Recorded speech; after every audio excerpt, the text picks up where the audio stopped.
Hi friends, ఈరోజు మా బాబు విభావైష్ణవి పుట్టినరోజు సందర్భంగా అమ్మ నాన్న ప్రేమాలయంలో కేక్ కట్ చేపించి చాక్లెట్స్ మరియు బిస్కెట్స్ మా అబ్బాయి చేత పంచటం జరిగింది. ఈరోజు అలా పెద్దవాళ్లకి పంచటం వల్ల మనస్కి ఎంతో ఆనందంగా అనిపించింది. అక్కడ పెద్దవాళ్లు మా పాపకి వాళ్ల బ్లెస్సింగ్స్ ఇచ్చారు. ఫ్రెండ్స్, మీరు అలా పెద్దవాళ్లకి మరియు వికలాంగులకు ఏమైనా సహాయం చేయాలి అనుకుంటే డిస్క్రిప్షన్లో అమ్మ నాన్న ప్రేమాలయం సంబంధించిన ఫోన్ నెంబర్ ఇస్తాను. మరొకసారి మా పాప విభావైష్ణవికి పుట్టినరోజు శుభాకాంక్షలు. మీ ఆశీర్వాదాలు మా పాపకి ఉంటాయని కోరుకుంటున్న ఫ్రెండ్స్, ఏన్క ముందుకు ఎన్నో మంచి వీడియోలతో మీ ముందుకు వస్తా అని కోరుకుంటున్న friends. Bye friends. Have a nice day friends.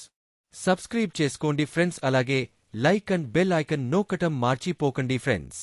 మార్చిపోయే ఫ్రెండ్స్. చేపప్తం అమ్మా నన్నా ప్రేమాలయం ఆశ్రమం ఎక్కడ ఉంది అంటే నర్సరావుపేట నుంచి చిలకలూరిపేటకి వెళ్లే మార్గం మొదట్లో ఉంటుంది ఫ్రెండ్స్. మరొక వీడియోతో రేపు కలుద్దాం ఫ్రెండ్స్. Good night friends.